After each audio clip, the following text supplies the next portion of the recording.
Recording in progress. Welcome everyone to our February 24th Rochester City Council study session. We have 3 items on our agenda this afternoon, and I'm looking for maybe 45 minutes per item, so hopefully we'll get out of here by 6 o'clock, but no promises. So with that, I am going to turn it over to Administrator Zelms, who will introduce us to our first item, which is the fire service contract. Thank you. My goodness, I'm totally having a blank. Thank you. Randy. I know, but I'm blanking on your title. Council President Schubring. Sorry. I was in a committee meeting earlier and I You was can call saying me chair. Randall. That threw me off. Thank you, Randall. So I am here on behalf of a team of folks that have been working to bring this back to the city council. The fire service contract is something that we have been in partnership with our township partners for quite some time. Obviously, we've had a changeover in our fire chief. So Chief Pooler is here with his team.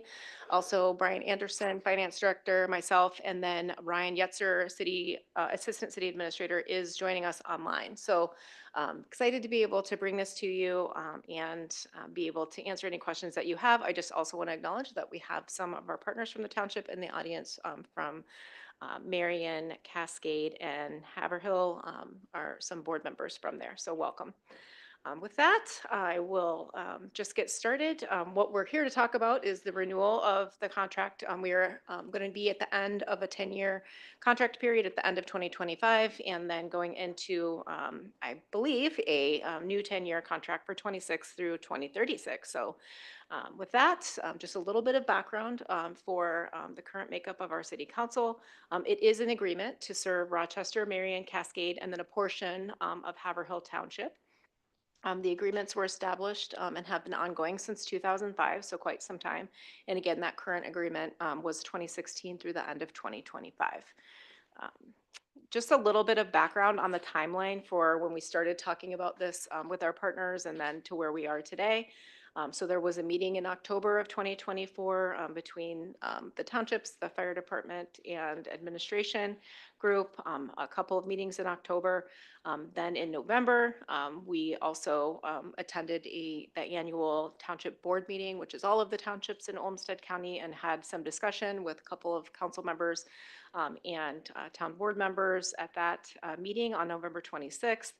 There was a vote, not directly related to this, but related to planning for Olmsted County and change to their approval of their general land use plan amendment process in December. Obviously, we have a new council seated now in January of 2025. There was approval of a contract that didn't reflect all of the conversations that was sent to the city council, understanding of why that happened with the townships. And then obviously, we have between now and the end of the year, but probably sooner than later, to talk through any changes and proposals for a contract with the townships. So the changes that were previously discussed are general cleanup of the language, the 10-year-old language for the specific services that are provided to the townships, which differ from what happens within the city limits. A simplification of the compensation approach that reflects 4.5% a year. That's a change from the prior that had reflected a cost of valuation or 4%, whichever was lower, and better reflects some of the averages that we've seen for the operations costs for fire over the last 10 years. Updated the contract services. That's also a cleanup of language, just making it very clear what services are provided.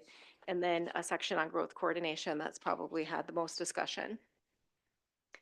So I think through this process, one of the things that we would recommend as a team is that no matter what, we need to have better coordination and communication have that be a priority so that we remain aligned and there's clarity about what's happening with fire service in the city of Rochester and how that might impact our ability and what the expectations might be for our partners for fire service.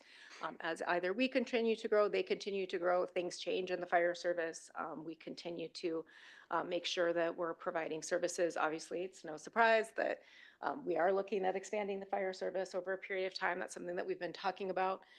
And there are implications to that for all of us. So especially the operating budget, but also the capital budget. So I think just knowing all of those things, it will be good to coordinate more, get together more on a semi-annual basis, talk with the fire chief and administration about what are some of the things that are happening, provide a monthly report on response data, goals, just so that the boards can be better informed so that they can make sure that our township residents understand, what are some of the expectations they could have for Rochester Fire Department service to them.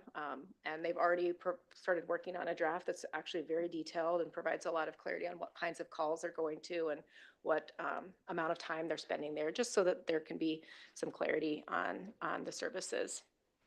So obviously growth does impact service. It impacts services in the city of Rochester. It also impacts services for our partners. These are the types of things that occur that the fire chief is thinking about when we're talking about, 10, 20, 30-year planning for a city like Rochester and our region.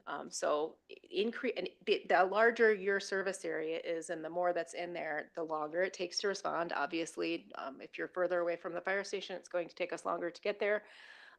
There can be increased drawdown times. That depends on where you're going, but also the type of call. So if there's a call that's going to be a fully engulfed apartment complex, that's a long call for service. And while you have a number of people responding and then relieving those responders, you have less service available to your entire service area when that's happening.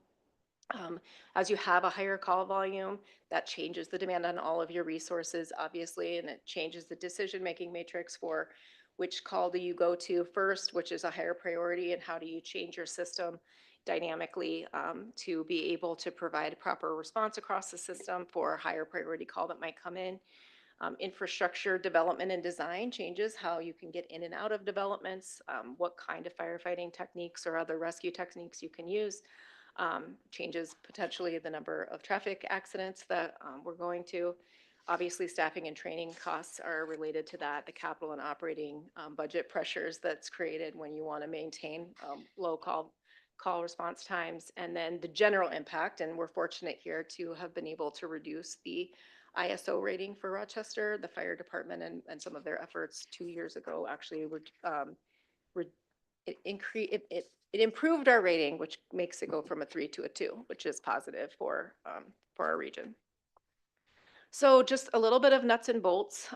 The contracts with the townships is related to the operations component of the fire budget, not the capital component. So if you look back to 2015 and take the average, obviously there's some lower years and some higher years. On average, the operating costs have changed by about 4.7% a year. So that kind of correlates with that 4.5% conversation. If you look at the contribution at the 4% versus the percentage of building value, if you could move the words on the screen a little bit to the right, that you can see would be a significantly different number, but it doesn't necessarily change the amount of response. So a number of you have talked about firefighting. It's really important. But it's sort of like having insurance, right? Many of your greatest hope is you never have to call 911 for fire response at your home. And certainly no one really wants to be in a car accident either. So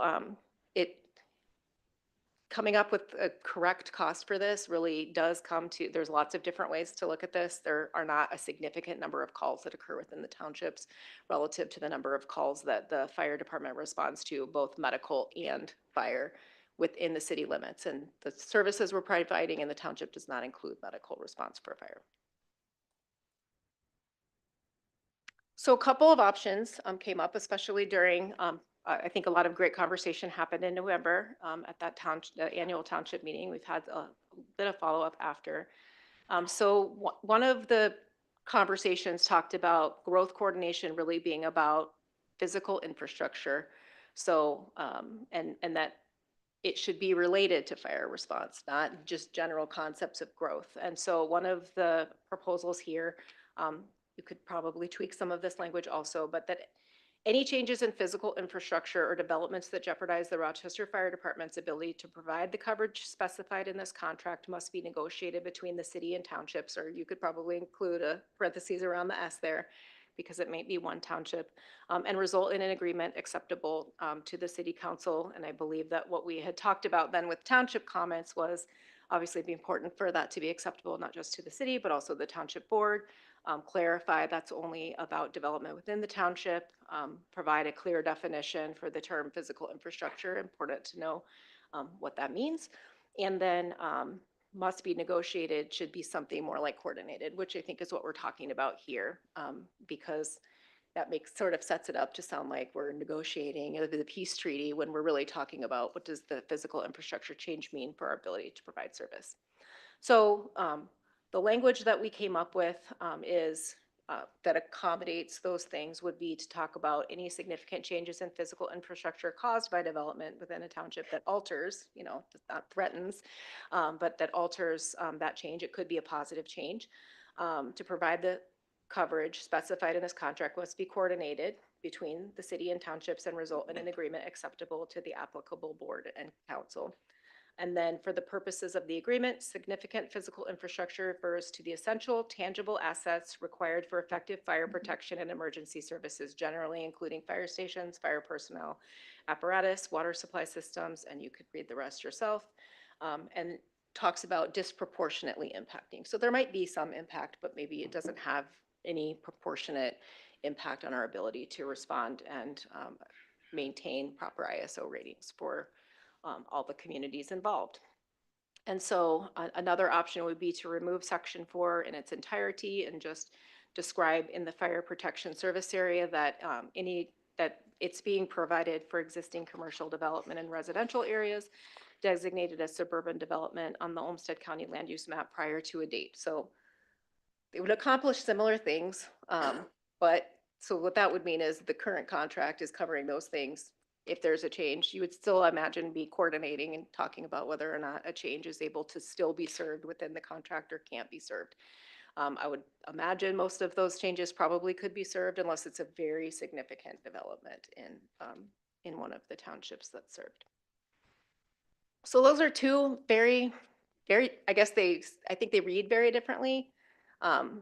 But the intent is the same, to make sure we stay coordinated and that there's clarity on if there are any significant changes impacting our ability to provide the service that's outlined in the contract, that there would be awareness far in advance of when that might happen so that we could be working together to understand what might need to change in the future.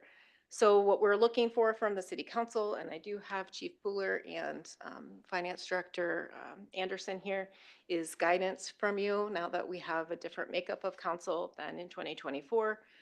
We would like to re-engage. We do have a meeting on the calendar in March to talk again with the townships about this and to understand, from you before that meeting what you're comfortable with and then come back for approval. Obviously, we'd also need to have approval from the townships if they had concurrence. And with that, I'd be happy to answer any questions or welcome any questions to go to Chief Pooler or Director. Councilmember Palmer. Thank you. Can you go back to slide 12, please? Yes, is this? So on slide 12, you're, I think, is it this one that you're looking at? no. Which one? It's the last one you did before the last one. Second to the last. There you go. So the townships have already signed the agreement that we had sent them before. Is that not agreeable to the city? That's what I'm asking the city council. What they signed and sent to you is not what we had talked to the townships about in October of 2024. Okay. I've read what they signed and I'm fine with that. And where I'm having problems with this is, and during your discussion, you kind of mixed city of Rochester and the township together. And you're talking about how many apartment buildings, but how many apartment buildings are built in the townships right now?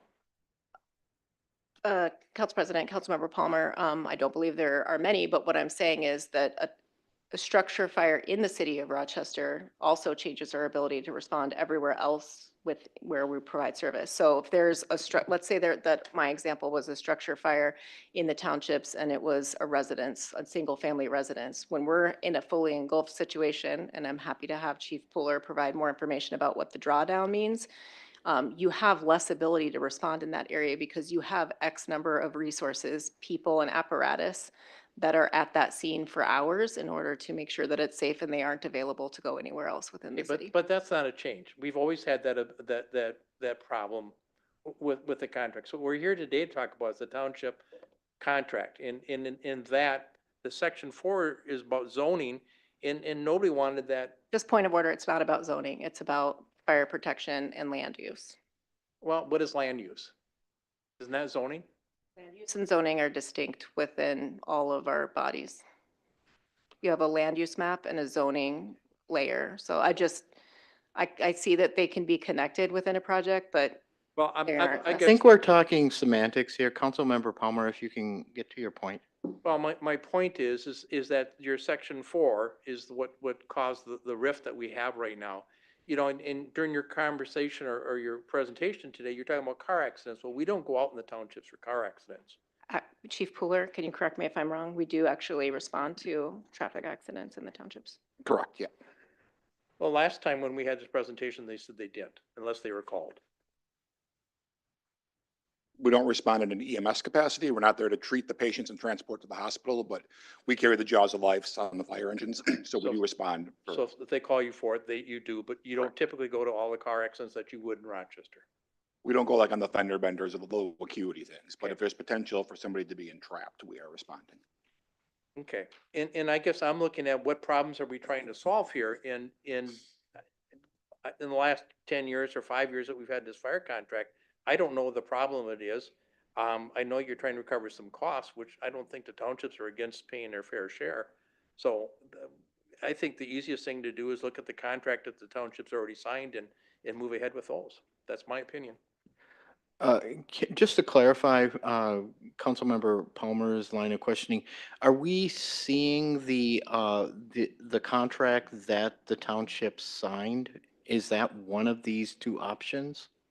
Council President, if the option would be not to have any additional language about coordination, I think I see what to you're the, saying. to the So- reason that we talked about it though, is because the only other section that would apply is the termination section of the contract if there ever became a concern about being able to appropriately provide coverage. So what we're seeing before us incorporates in option 1 and option 2, the concept of growth coordination. Is that correct? Correct. Okay, so what I'm looking for is, and maybe Attorney Spindler Craig can help with this. I want to have some wiggle room for that delicate use of the word negotiation between our team and the township folks when they come up with the agreeable contract. And so do both option 1 and option 2 give us that language that gets to the growth coordination issue that we want to make sure is in there in some fashion, whether as a standalone point or a point within section 1. Council President, I think Assistant City Attorney and City Administrator Zelms is in the best position to answer that. She's been most closely involved in those negotiations. Thank you. Council President, council members, I would say that both of those provide some clarity within the contract that I don't think that it would ever be this body's desire, staff's desire, or likely the desire of the townships that we get to a point where there's a concern about actually being able to serve an area, and then we're just talking about termination, which again would be similar. These are the same discussions that would be happening. It's just providing clarity, I guess, from my point of view, granted there are more than one point of view, some clarity within a contract that's not a short-term contract. 10 years is a long time when we're talking about growth planning, likely having an additional fire station come online at some point during that period of time. The growth that's going to be happening within Rochester itself, that it just, I think the intent really is that it's providing clarity within the legally binding document that this is an important thing for us to be talking about. Is growth coordination, the physical development of property within the area that is expecting to receive service. Thank you. Councilmember Fredericks. Thank you, President. Members of the township, thanks for being here tonight. Is it the appropriate time to just hear their thoughts a little bit? They're sitting here, they came here to hear this. Is this the appropriate time to kind of hear what's on their mind? Council President, council member, typically the study session is really for the city council to be talking about what you're interested in, but it's really up to you if you want to I'm waive the interested. rules. But I would say, council member, if you did want to hear from the members of the public that are here, we would have to have a motion and we would have to suspend the rules, which City Clerk Kasel, is it a 5-2 vote to change the rules to take public comment? I believe it's just a majority vote. Okay, majority. Council So President, just to clarify, your council rules require a supermajority in order to override your rules. It is a 5-2 within the council rules of procedure. Typically, you don't vote during a study session, nor typically do you engage with the public, whether they are part of, it's up to you, yeah, however. absolutely got it. So That's do typically you not been our understand? process. Here's the thing, these are parties here representing their townships. They're paying for a service. Their input's important. And I just, I don't like them to, we're sitting here talking and they're right in front of us. It's just nice to get their input so we can all hear it and, eye contact and make a real decision. Councilmember, would you like to make a motion to that order? It's up to you. I don't know what the consensus of the board is. I see some people up here sitting here right now shaking their head at me as I'm talking, and that's a little uncomfortable. And, I don't understand what protocols are. I just know what decent communication looks like, and that's all I was going for. What I would say, and I would say, and I wasn't shaking my head at you, but I would say, I think the negotiation between our team and the townships should probably happen as a back and forth. I think if we come up with the bottom line, and that's why my line of questioning was looking at, are we getting what we need in either of these options so that we, our team goes back to the representatives of the townships and discusses with them what each wants to see respectfully. I think, and I'm getting off on kind of my closing thoughts, but I think we need to have a very respectful back and forth with the townships that, so that we are continuing to build an important relationships that we have through our region. I will go to Councilmember Keen. Thank you.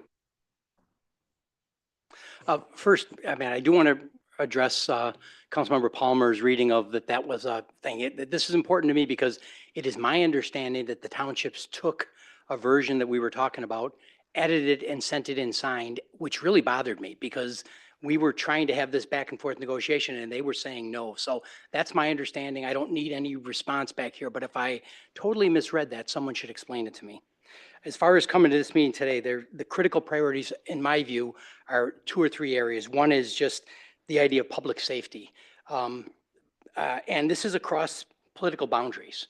This isn't just our normal thing when we talk about police coverage or fire coverage within the city.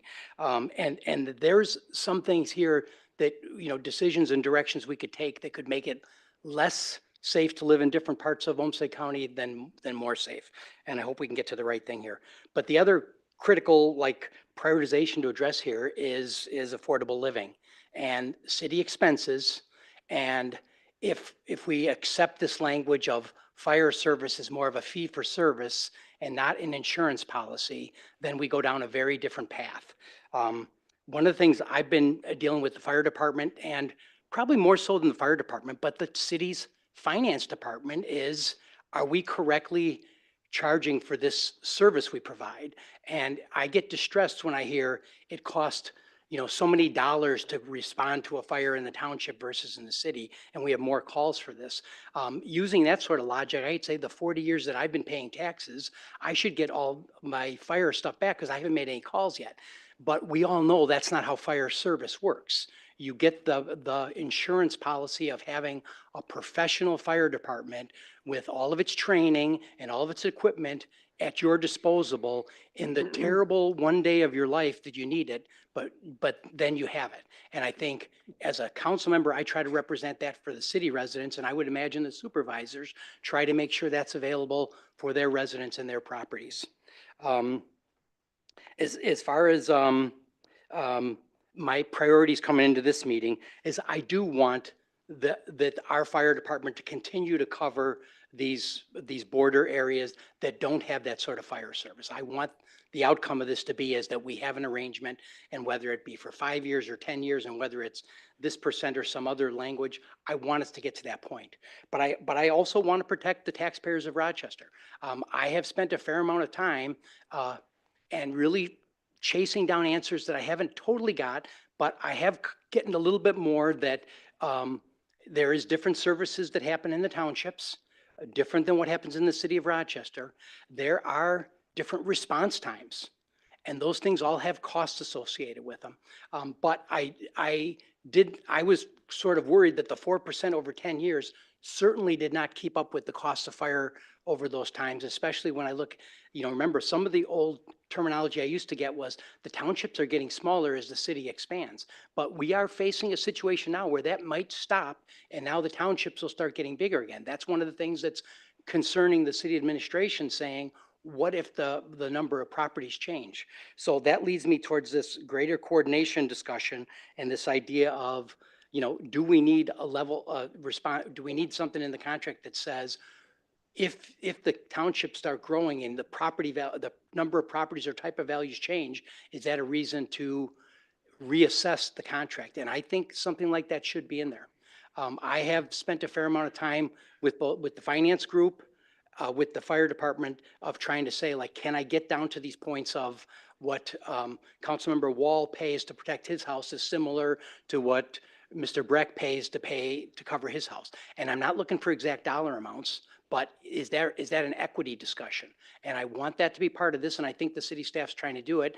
And I think it requires more than just taking our old contract, crossing out some lines and sending it back to the city. I want a better partnership going forward than that implies to me. Thanks. Was there a question at the end of that? Something of a question to? So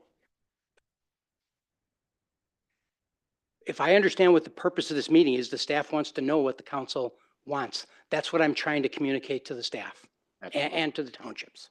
Thank you, Councilmember. Councilmember Wall. Thank you. I believe I concur with everything that Councilmember Keen has said. I think that our hearts are in the right place to ensure that public safety is number one for everybody. I also believe that everybody in this room, if you represent a township, and I will acknowledge Brian Mueller sitting over there too as a county commissioner. Thank you for being here. We all want to do the best we can for the people of Rochester, the townships, the county. Part of the reason that I believe number 4 is important, and I'll go with just an extreme example, that will never happen. I think we're trying to protect the city against, say for instance, Walt Disney Corporation decides to build Disney World North in an abutting township. And all of a sudden we go, dang, we can't cover that. I mean, that's crazy. So that some kind of huge development that imperils our ability to cover both people in the township and the people of Rochester is something that I understand number 4 is trying to get to so that we can be safer together.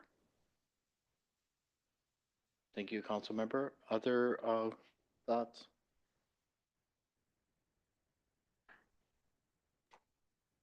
Council President Schubring, this is Ryan Yetzer. Are you guys able to hear me? I'm like, where's that voice coming from? Go ahead, Mr. Yetzer. We Sorry forgot about that. you.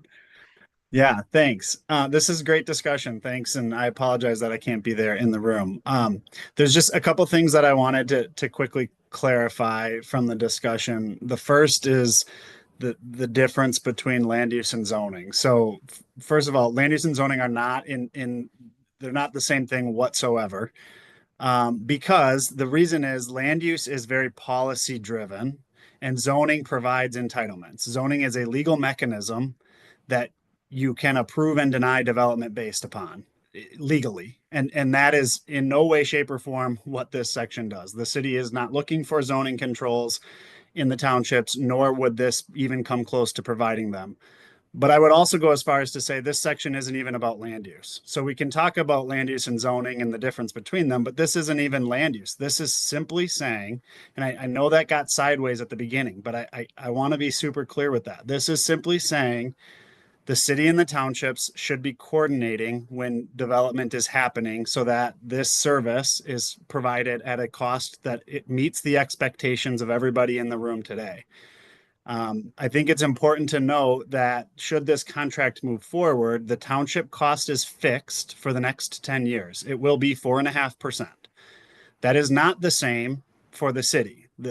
Depending on what happens in the townships, the decisions that are made related to development and growth, it is entirely possible that the cost of the service on the city side could rise. And so that is what this section is about, and really nothing more than that. So to go to the other question that came up of the preference of the townships, I think the townships have more or less made their preference known by sending the contract without Section 4. I don't think that surprised anyone on our end. I know that they would prefer not to have Section 4 there. I think what would be helpful for our team to leave here today with, as Councilmember Keene somewhat alluded to there, is what does our elected officials want? Do we want one of these two options? Or it sounds like Councilmember Palmer prefers what the townships approved, which is to simply remove Section 4.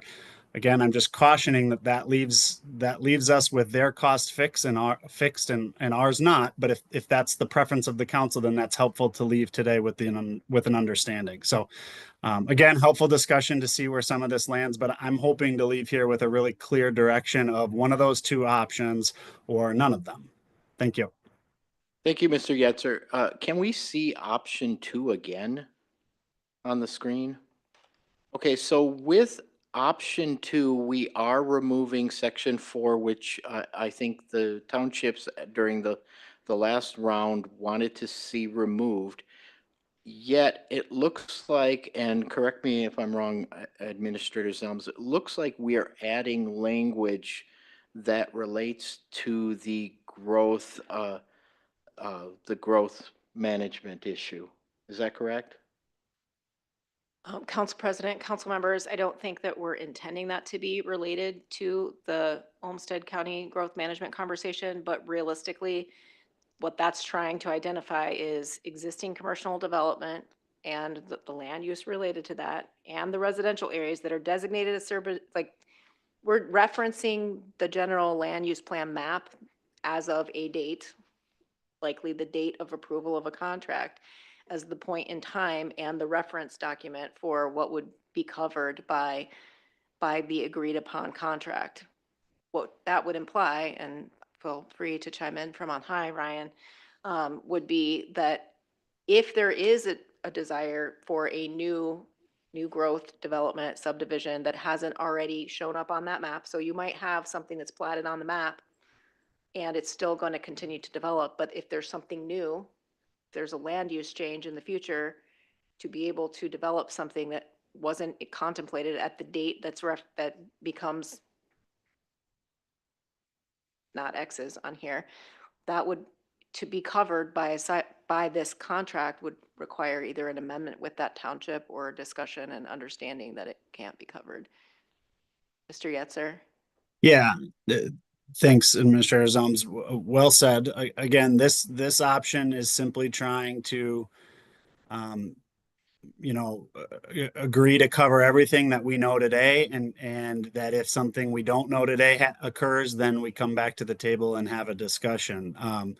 This is not saying no development can happen, so I want to get in front of that really quickly of saying like this is the city saying nothing can happen in the townships. That's not the case because there's several areas in the township that are designated as such in these terms, but not yet developed. So this would be something if a whole new idea that nobody has contemplated comes in.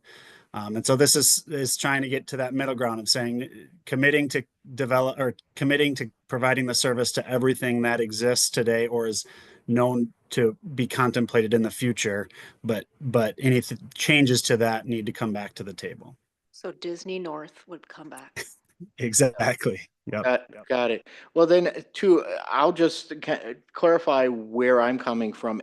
If both option 1 and option 2 has language in it that that meets our needs for discussing growth coordination and having us enter into a dialogue with the townships if there is growth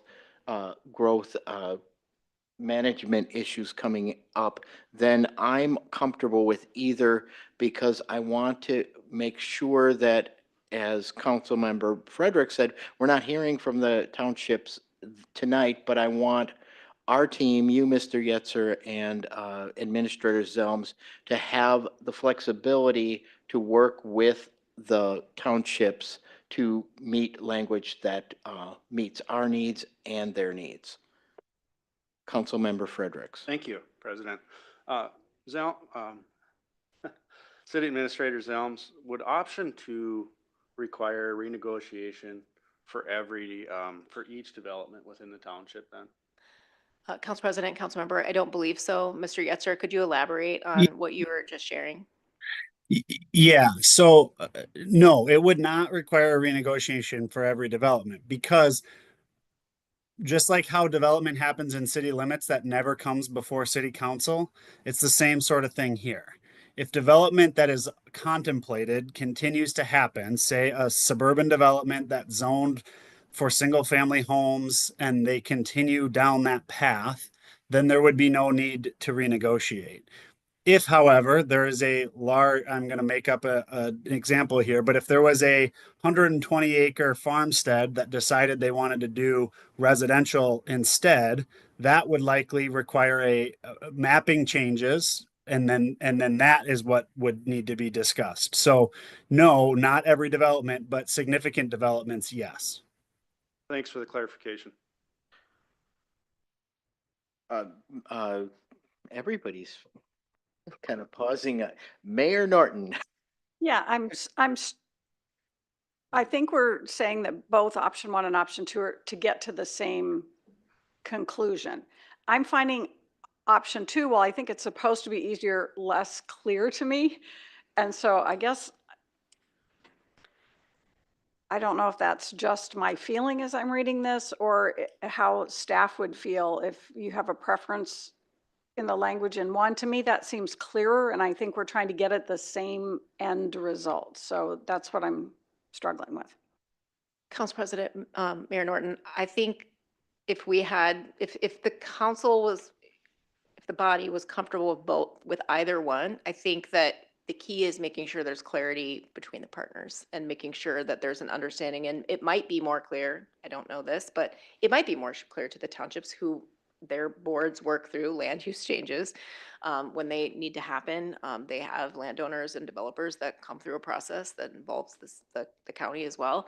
So if that is more clear to them, it would accomplish similar goals. And I think the other thing that we're trying to identify here is that even if there was only comfort with doing everything in the changes to the contract but section 4, let's say that was what the comfort level was, we still need to have more direct dialogue on a more regular basis, I think, with the townships that we're serving through this fire service contract, so they have clarity about what kinds of services that they are receiving and that their residents or those who are passing through potentially the township are receiving in trying to mitigate the impacts of a large crash or something like that. That would impact not just the people that are in that crash, but potentially the traveling public that would still need to get through there, many of whom might be township residents or own property in the township. So I I think in any scenario, one of the key items is we need to be connecting not every 10 years about this or not every 5 years about this, but having more clarity from us to the townships about the services that we're providing.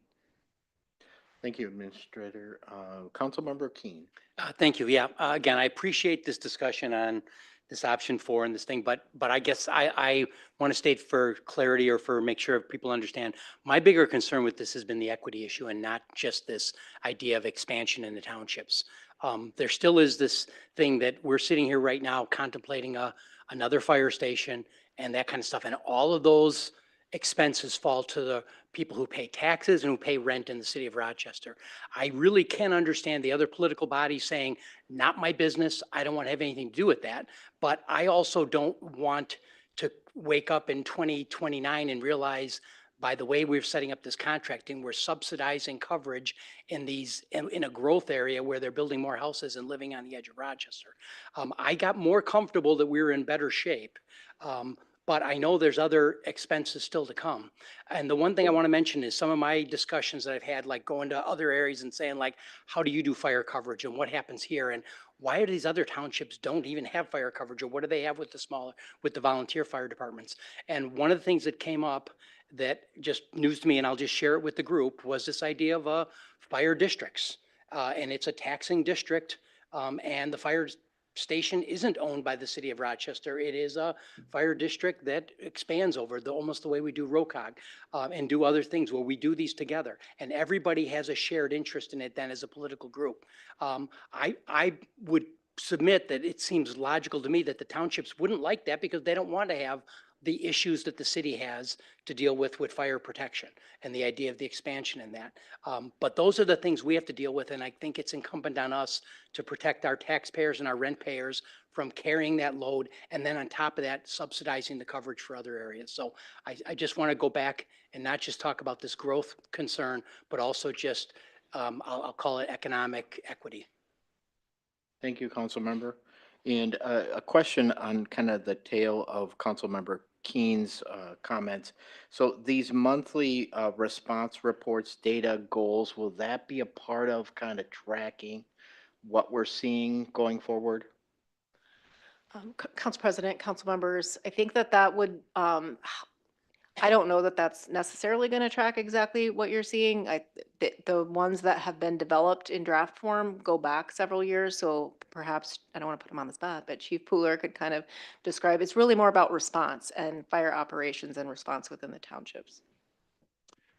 Yeah, so as the new chief, one thing I'm diving into is, exactly what is it that we're doing both reactively and proactively. And reactively is the low hanging fruit. So it's pretty easy for us to look back through our record management software and pull stats for different call types.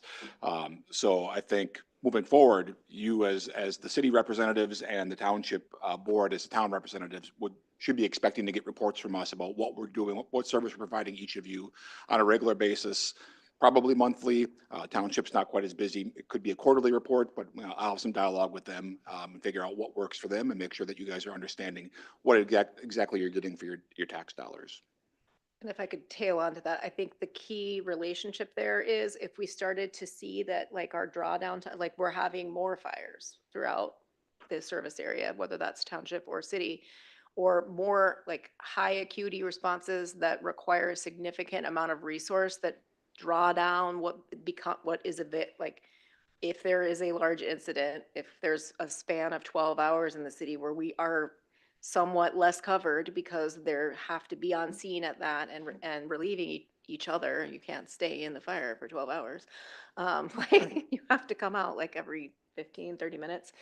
So if we started to see more of that happening, that would be an indicator that says we need to start thinking about how are we going to respond? If we're starting to see more times in certain parts of the city where we're reaching that 7 and 8 minute response for certain types of responses, it's a similar exercise as to how we got to the point of talking about a new fire station in Northwest, if that helps. Thank you, Administrator Zelms and Chief Poole. I appreciate Administrator Zelms pointing out the level set of we want to see better coordination, regular meetings with the township and the chief and city administration, and then those monthly reports. And I think that will help really have a two-way communication going forward. Mr. Yetzer, Administrator Zelms, do you have what you need from the council? Mr. Yetzer? Council President, if there's anyone else that has burning thoughts that are different than what was described towards being somewhat comfortable with either of these options that are presented I heard one person that's not comfortable with either, one that might get comfortable with something, another that also wants us to change. Councilmember Miller, go ahead. Sorry, I'm just less talkative than normal. I'm holding back a cough, but I'll say I feel comfortable with either, and it would echo the comments of my colleagues. I think about this as how we're pricing risk over 10 years, and I think both of those get me comfortable with giving staff and the township's flexibility to negotiate how that risk is priced for a significant period of time. Councilmember Doring. I would agree with that approach as well. I'm comfortable with contract language, either of option 1 or option 2. Again, I think Councilmember Keene brought up the equity issue, and that's my overriding concern in these discussions. So either one of these contracts will get us to that equity issue, I think. So I'm fine with language of either way. All right. Council President Schubring, if I may, Go ahead. Again, appreciate the discussion. I just, you asked if we have what we need, and what I was hoping to leave today with was an idea of whether or not option 1 or option 2 is preferred, and what I'm hearing is either, which is completely fine, knowing that neither are ruled out. And then the second thing that I wanted to hear is there any significant push to have neither and move forward with the contract that the townships have approved. And I'll just to make sure I'm not misunderstanding, I'm hearing that is not the will of the vast majority of the council. So I mean, I heard Council President or Councilmember Palmer state that, but I do want to be clear with what I'm leaving here with is that we can use either option 1 or option two, or some mixture of that.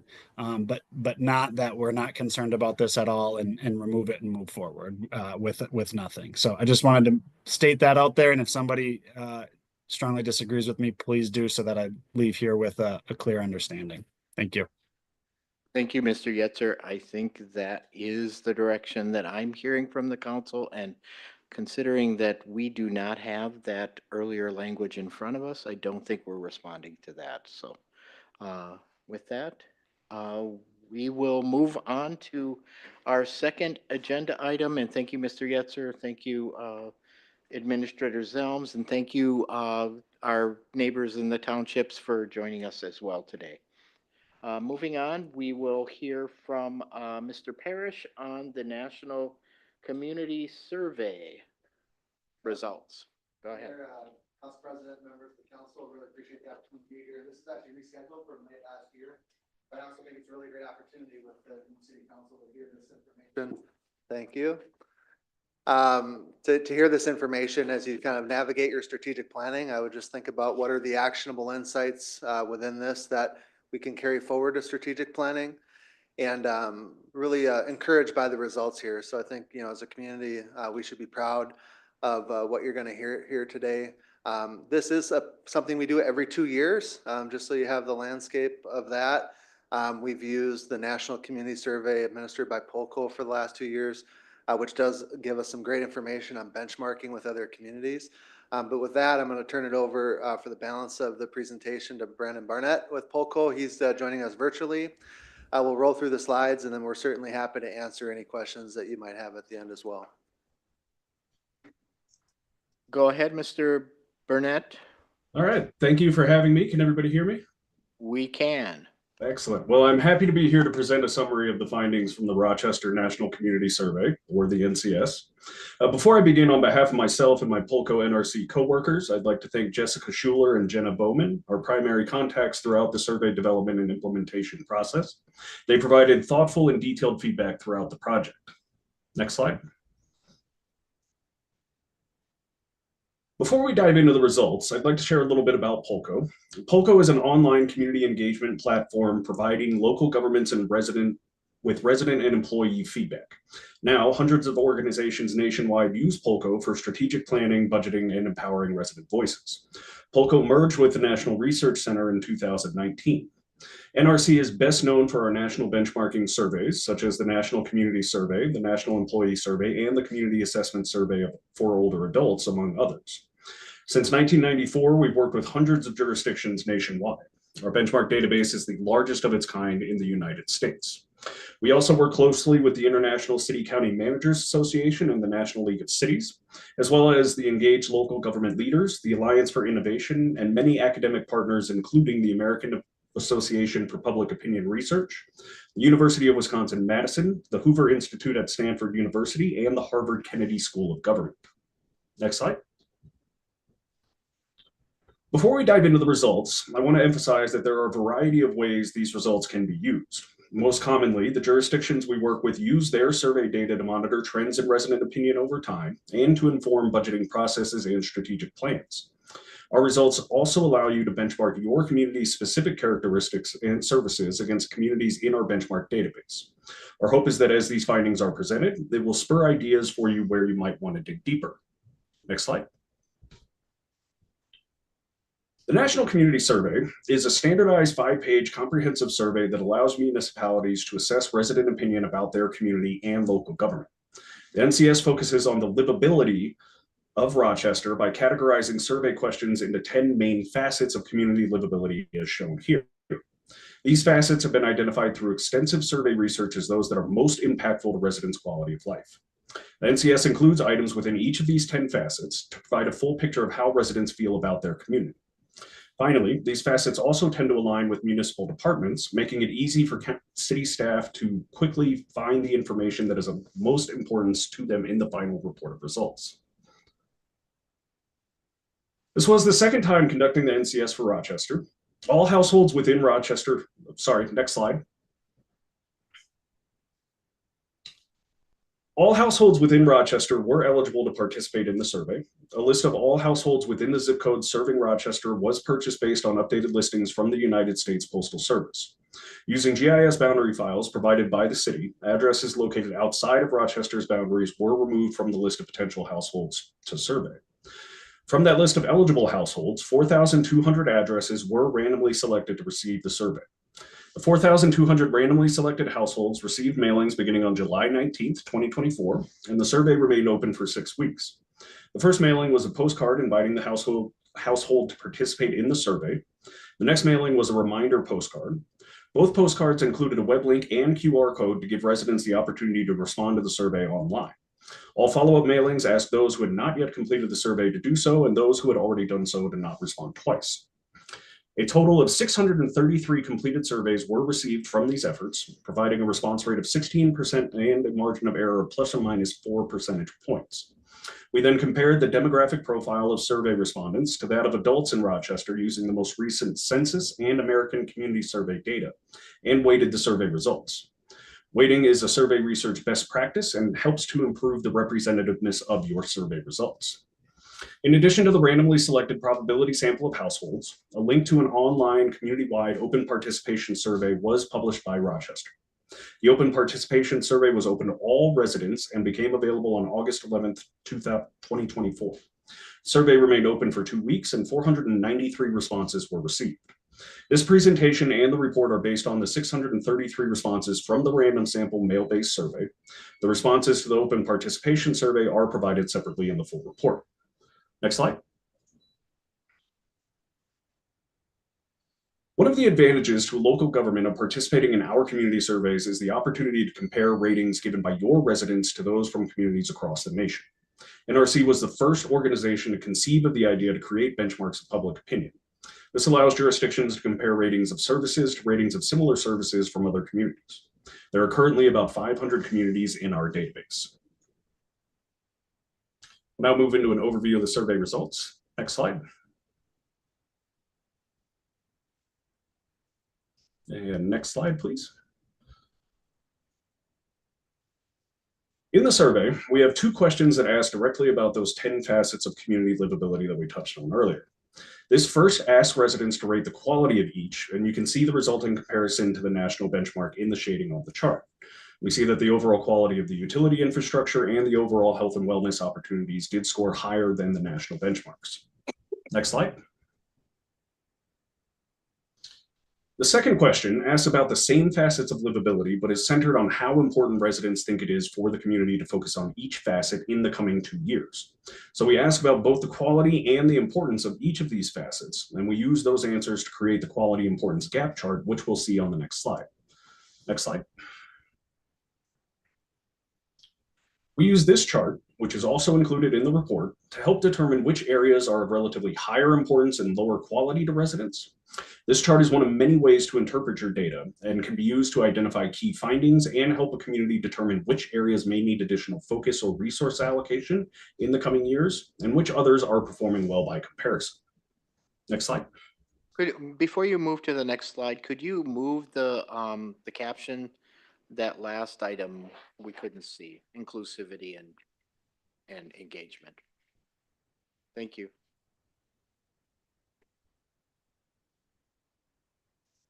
You can move on now.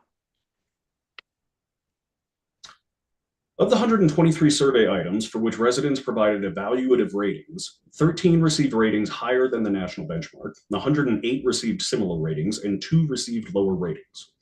Ratings are considered similar if they are within 10 points of the national average, and higher or lower if they are more than 10 points different from the average. These benchmark results can be found in a table in the online report. A few of the items that were higher were Rochester as a place to work, the employment opportunities, street lighting, and snow removal. The 2 that were lower were yard waste pickup and Rochester as a place to visit. Next slide. When compared to results from Rochester's NCS in 2022, in 2024, 32 items received ratings that were statistically significantly higher than the previous survey iteration. 82 received similar ratings and 9 received lower ratings. The full table of trends dating back to 2022 can be found in the full report online.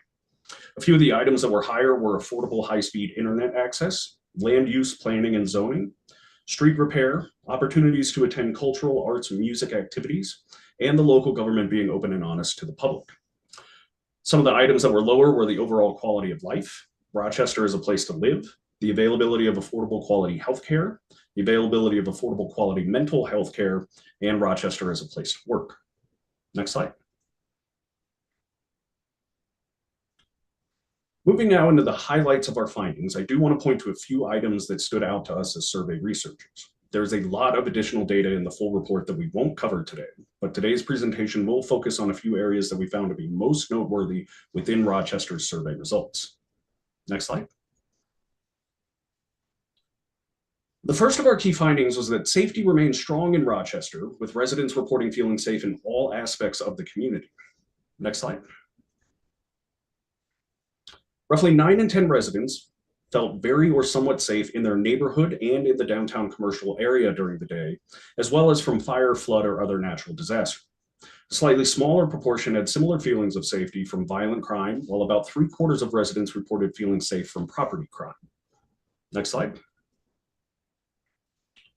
When looking at the demographic comparisons, we saw the most disparity in feeling safe from property crime.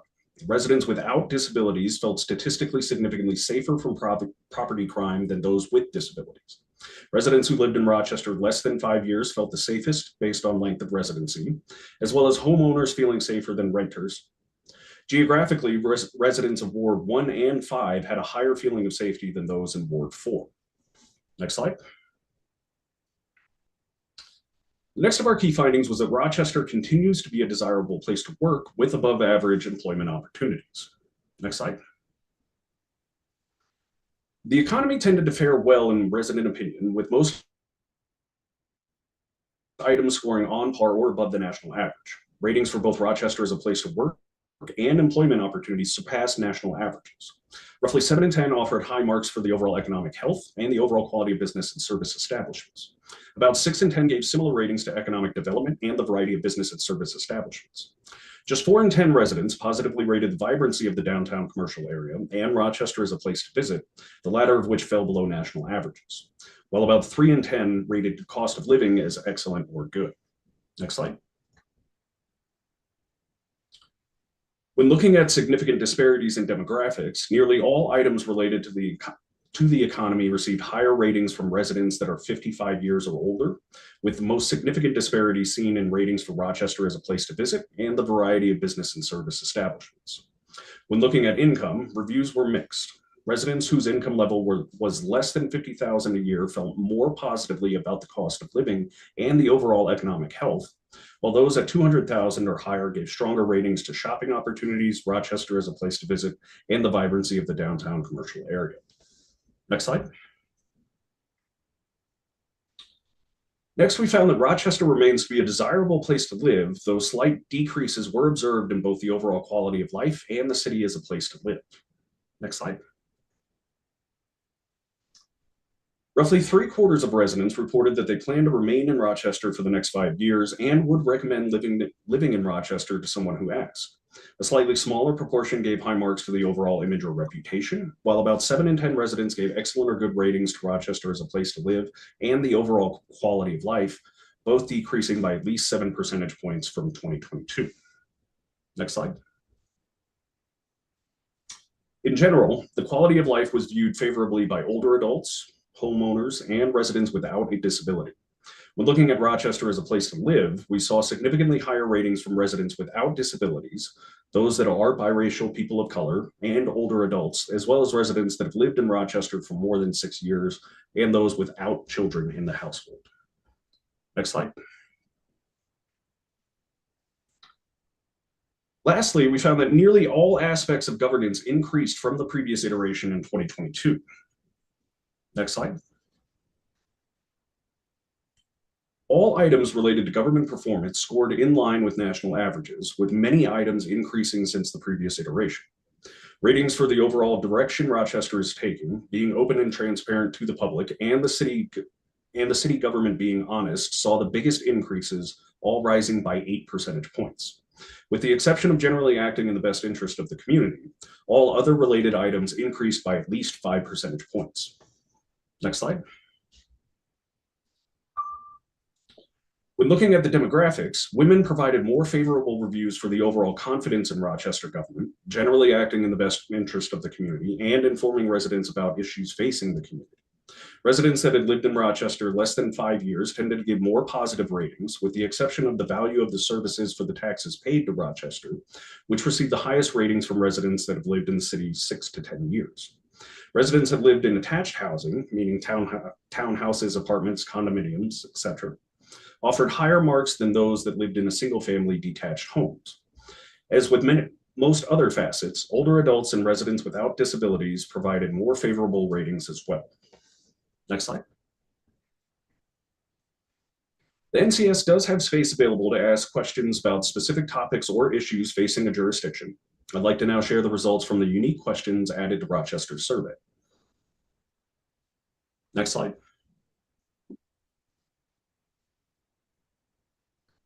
In the first question, unique to Rochester's survey, residents were asked about the importance of various amenities for a new sports and recreation complex. An outdoor playground received the most support, followed by community flexible space, an indoor playground, and indoor courts. Notably, baseball, softball fields received the least amount of support from residents. Next slide.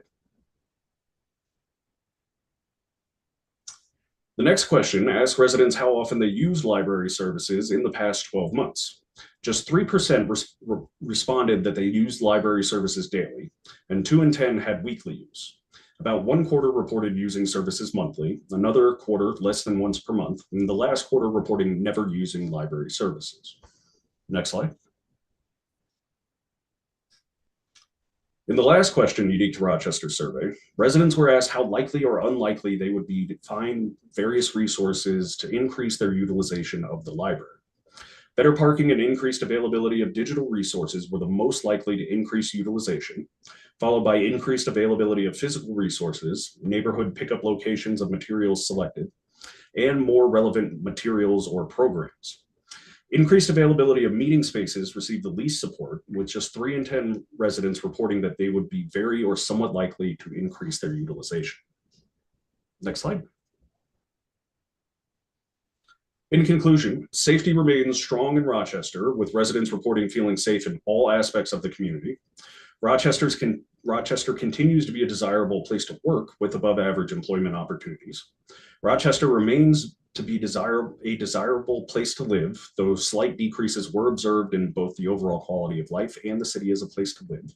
Nearly all aspects of governance increased from the previous iteration in 2022. Next slide. If you wish to dig deeper to find out more about the opinions and perceptions of residents, you can continue to engage with your community on Polko. Rochester currently has 3,942 residents who have subscribed to your Polko profile, and you have an opportunity to create a consistent dialogue with these community members. Next slide. Polko's track module is also included in your current subscription. The track overview dashboard shown on the left provides a big picture look at your community data. It includes key metrics, measures of performance over time, and compares Rochester to peer communities within your state and within specific population parameters. Next slide. I'd like to now open it up for any questions. Questions from council members? I have one to start. If you can go back to the page that had the gaps between I think it was the best services and where we are. I did notice a large gap on the community engagement piece, and I'm wondering if you can speak to if that is indicative of other communities, or how do we benchmark to other cities on that community engagement aspect? We need to go backwards, go in the wrong direction.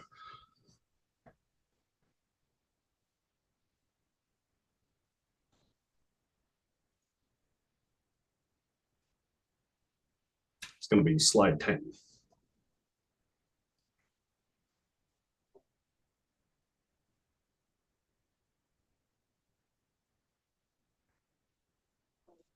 Up.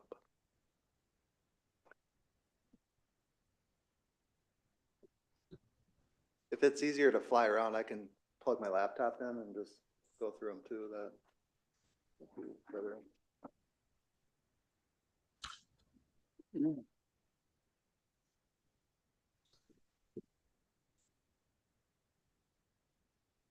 Brandon, do you know what the title of the slide was, please? Can you just, I have. It would be balancing quality and importance.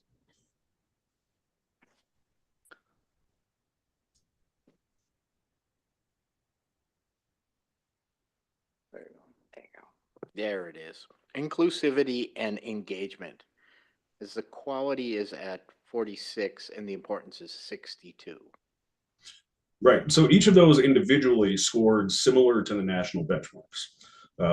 In general, we find that while there is a lot of discussion about it, that inclusivity and engagement, when ranked against these other items, tends to be the lowest in terms of importance when it comes to resident opinion.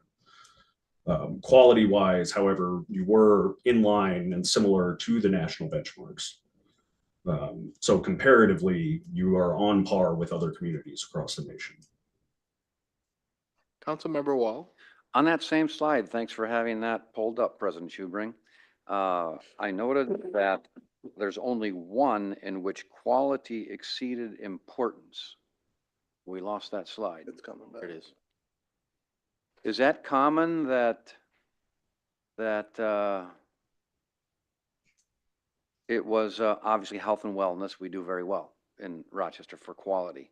But is it common for all of the blue dots to be higher than the green dots? In general, yes. People tend to rate more importance towards items than they necessarily do for quality. But looking at utilities, natural environment, and parks and recreation, those being so close together, that's about as good as it can really get.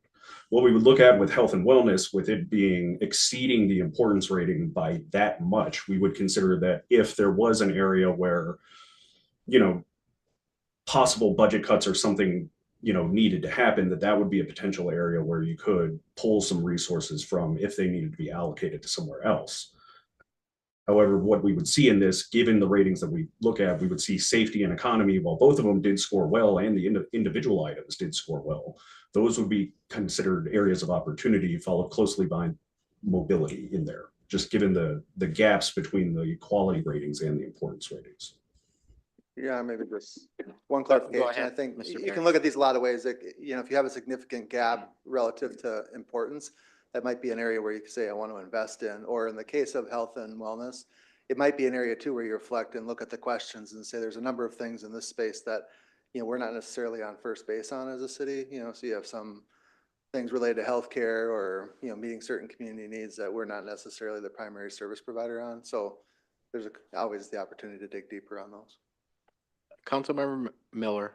Yeah, just one question on the same slide. So on the mobility question and the gap there, is there a way to drill down and understand who is ranking mobility much lower in quality than importance? I would suspect perhaps people living with disabilities, since we have some of the other demographic breakdown. Can we understand who is scoring it so much lower than importance? Yes, all of those demographic comparisons are available in the online report themselves. Given the extent of all of those comparisons, we didn't have them added to the presentation today, but they are available to you for each of the demographic comparisons, which include age, income, length of residency, housing tenure, housing type, presence of children, presence of older adults, and geographical area. Mr. Parrish. Yeah, Your Honor, I would just add to what Brandon's saying is, as a team, we do spend a fair amount of time. You know, obviously this is the aggregate data, right? Just for ease of presentation, but, and I think you saw some of the cross tabs within, you know, a few of the items, but as a team, we do drill down and look into that and see where disparity might exist with certain groups for sure. Councilmember, oh, did you have more? I'm sorry, one follow-up Councilmember question. Fuller, go ahead. Is the full report that's referenced the other item that's attached to our packet? Because I'm searching mobility and I see a breakdown of the sub areas under the question quality of each service. I don't see a breakdown by demographic. Councilmember, I might be able to chime in. So this is like the full printed report. There is the online link similar to when we were looking at the community vision that the mayor had commissioned, like that it doesn't lend itself to really, so toggling it online is a little bit clearer. They used to present all of these other reports, but you still had to like put multiple pieces of paper out together for different aspects of the report to see how it pulled together. So I think that online one would be helpful. And I believe, and correct me if I'm wrong, Mr. Parrish, that we are going to be putting all of that on our website. Yeah, I think that's maybe hosted by Polko, but Brandon, maybe you can chime in on that. Otherwise, one way or the other, we'll get you the crosstab information, but as Administrator Zelm says, the way we've seen it and utilize it most effectively is through the web portal. Councilmember Keen. Yeah, first, thanks to Mr. Barnett. It's probably good. It is good for us to be looking at things like this. This is done on a 2-year cycle, so it's good for us to look at these high-level things. I had two. One's a process question, and the other is just a surprise, and let you kind of see what you think of it. First, on process, you talk about sent out, I think it's 4,200, got back 6,000 something, 16%. Like thing, and that's plus or minus 5%. I guess I'm struggling with that. I feel like there's a little bit of self-selection into deciding to answer it. Can you comment on how the industry looks at that, or what numbers? Because these are big numbers, much bigger than what we're used to, but I'm still feeling like there's a self-selection. Sure. So there's two parts to that. One, the overall response rate can be somewhat of a misleading statistic. The response rate itself does not necessarily factor into the statistical validity. The total number of responses is what we really are looking for. The industry standard for a total number of responses is 350 to 400 responses, which is what gets you to the 5 percentage point margin of error. So to be able to get 633 and get to a 4 percentage point margin of error is actually well exceeding the average and the industry standard in that. You are correct that there is a little bit of a self-selection, even though it is a random sample. It is true that the majority of people who tend to respond to surveys are homeowners and tend to be age 35 or older. There are always going to be the harder to reach populations, and we know what those are. So in part of what we do in order to be able to help with that representativeness is, one, we oversample multifamily dwelling units because we know renters respond at a lower response rate. Two, that's where the weighting comes into play, where we do weight against the statistical norms from the census and the American Community Survey data. The demographic questions that we ask match those questions from those two surveys in order to be able to weight those results and increase the representativeness.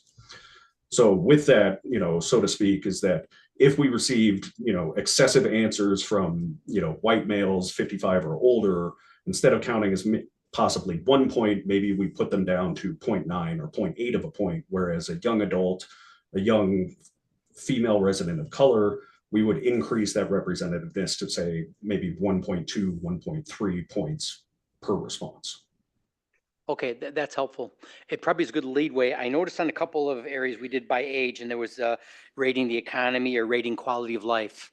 It has been something that I've taken by as fact, and maybe it's not, but that there was this view that the longer people live in an area, the more disgruntled they'll be in some of these surveys. And these numbers seem to show the opposite, not by length of residency, but just by age, that the older residents seem to be higher level of satisfaction, and that surprised me. Any comment on that? I tend to find more that it's the residents that have lived within a community in that 6 to 10 year range that have the lower scores than the ones that have lived there longer or the ones that have just moved to the area. It's what I've seen in the statistics in almost every jurisdiction that we've surveyed when we're analyzing those. That bracket tends to be what you would say the more disgruntled of the residents than necessarily the ones that are long-term residents or shorter-term residents. Okay, thank you. Councilmember Wall. Thank you. I'm in the larger report, and there was a page, it's number 9. I don't know what page it would be in the whole packet. When it rates the following categories of Rochester government oh, my gosh, you came up to it right away. Thank you.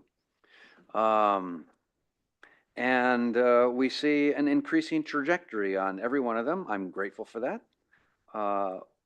Do we take solace, however, in the fact that they're all just somewhere between 50 and 60%? Right now, I would say yes. And I would say that you should actually take pride because nationally, trends have been going down. Trust in local government is actually at an all-time low based on the numbers that we're seeing. So for you to not only have stayed similar, but you have increased in each of those ratings, you should actually view that as a strength.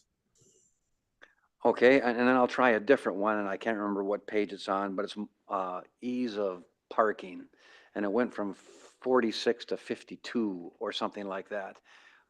Do we as a staff or a city then try to set a goal that next time we want it to be 60%? Or are we satisfied with being at 52? Thank you. Boy, you pulled that up fast again. I really appreciate that. Is 52 good, or do we need to set higher goals?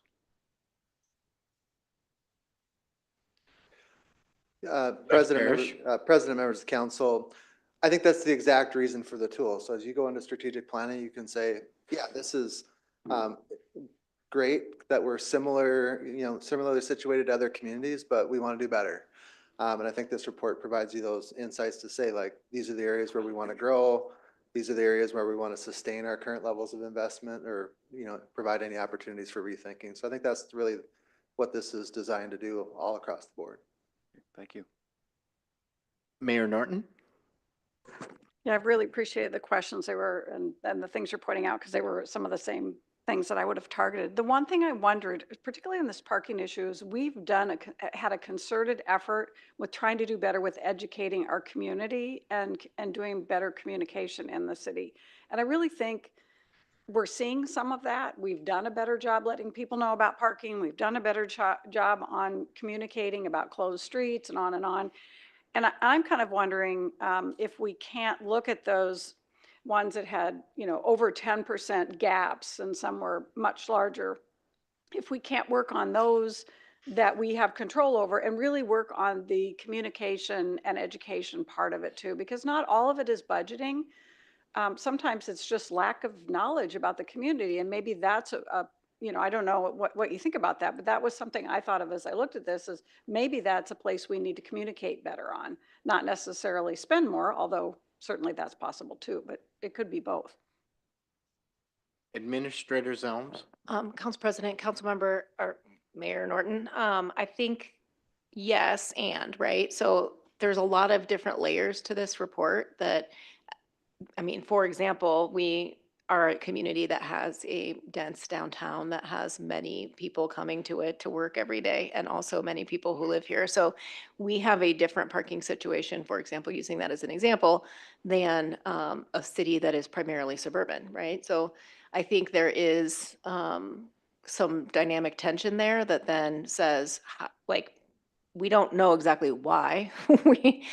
Is that about parking downtown? Is that about parking in certain neighborhoods where it might be more challenging? Is that about, dare I say, parking in the winter?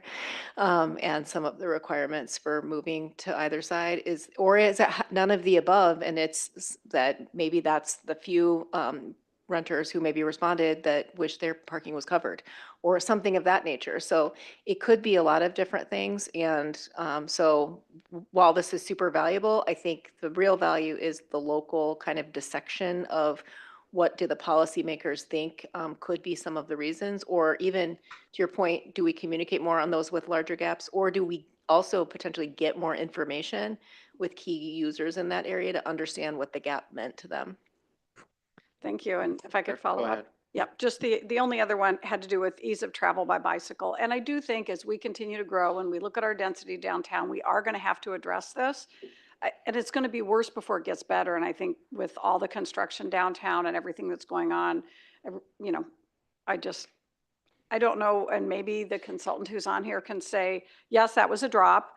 And I was, you know, that makes me sad because I think we have made some improvements in some parts of town. We also have a ton of construction and other things that would cause people to go, this is a nightmare. So yes, and is 64% or 59% average? You know, I guess I'm looking, how do we compare to other cities? If you're still there, the voice in the room. I'm still here. Thank you. So you are scoring on par with national averages, but to your point, when there is a lot of construction going on, especially when it comes to mobility and traffic related, none of those scores are going to go up until it's fully complete. You know, jurisdictions, residents look at it that, you know, the best intentions can all be there, but until my actual morning commute has changed and I'm not sitting through an extra 15 minutes of construction work, I'm not going to be happy and I'm not going to rate this favorably. So if bike lanes are being constructed currently right now, but are not yet finished, you're not going to see kind of the fruits of those efforts until the finished product is available to residents. Brandon, Thank could you you. repeat the very beginning part about, I think you said that we were on par or on average with others, but it kind of broke up for that. Yes. So you were similar to the national benchmark, so on par with comparison communities. And is that the 64% or the 59% was on par? That's the 59%. Okay, thanks. Any other questions on the survey? We all have an opportunity to look at it and examine it and incorporate it into our strategic planning as we move forward. Thank you, Mr. Burnett.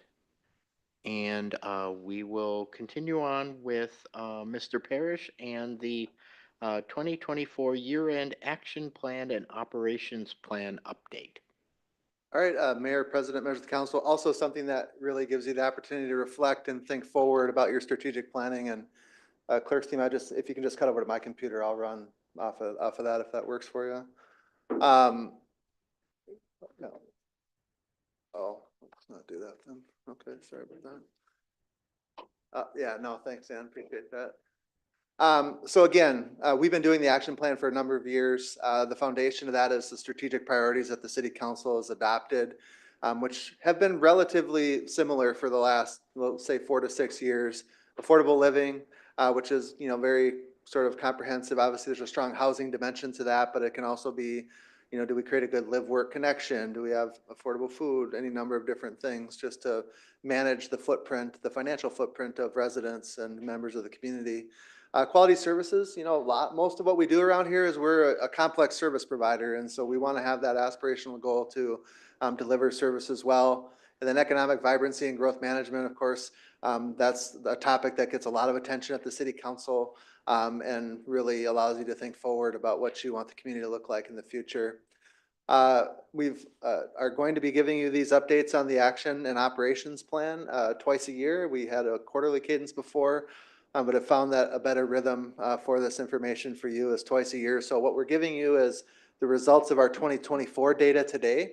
And then as we get closer to the fall, we would then move ahead and provide you with an update then. I've talked to you about what those strategic priorities are.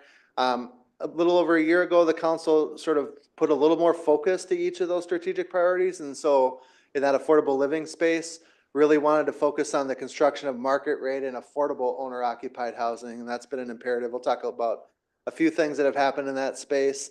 In that economic growth and vibrancy area, investing in public realm. And there's a number of imperatives, but we have to be a place where people want to live, work, and create a great overall experience for the community. And then in the quality services space, we're marching toward this transition plan for post-2030 power supply needs and being renewable at that point. And so we'll give you a little bit of an update on some of the things in that space, realizing, this is really under the leadership of RPU that's happening. This is really sort of your small dashboard.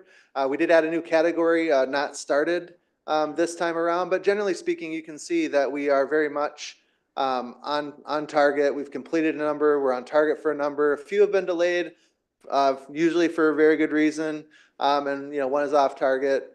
But again, there's good context within the report for that. Just a couple highlights again in this affordable living space.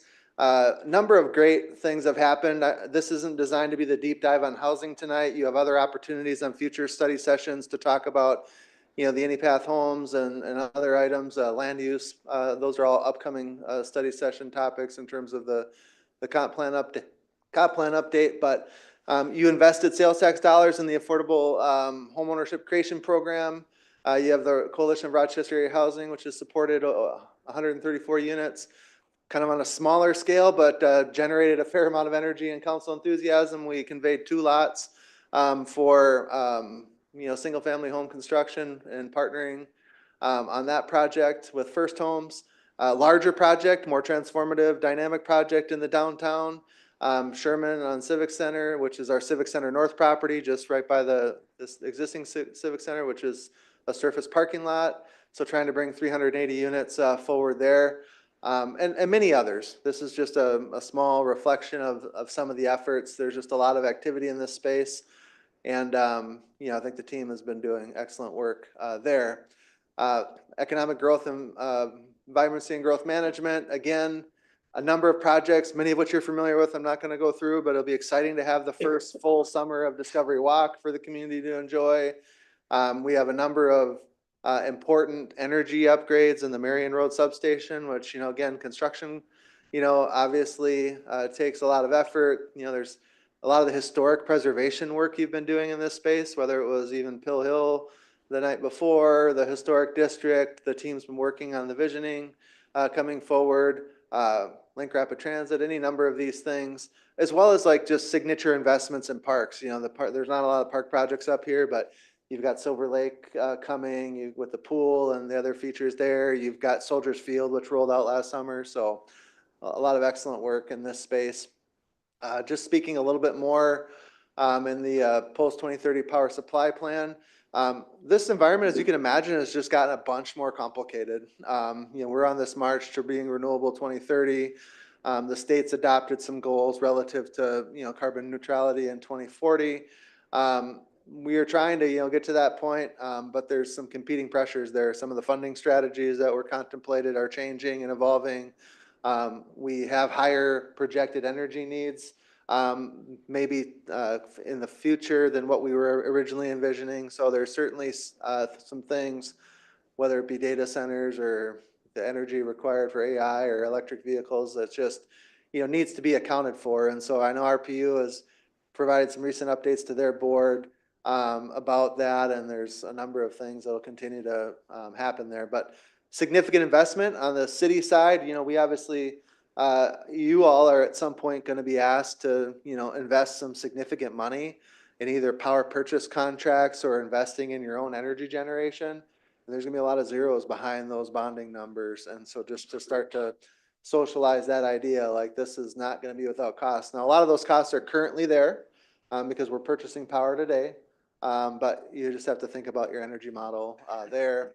Couple of other highlights, from this action planning period, you know, some work in the legislative space. I mentioned some of those park referendum. 311 has been a great story. We'll hear more later, but you know, 12,000 calls already in that space. Libraries continues to walk through their master planning.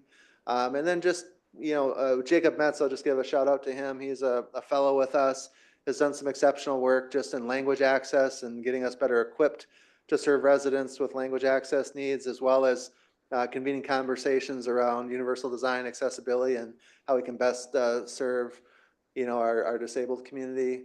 And so a number of great things. I'm not going to go through every one of these. I think you all have had the opportunity to review this. The operations plan is more tactical, right? So this is sort of some of it's just outputs of things we did.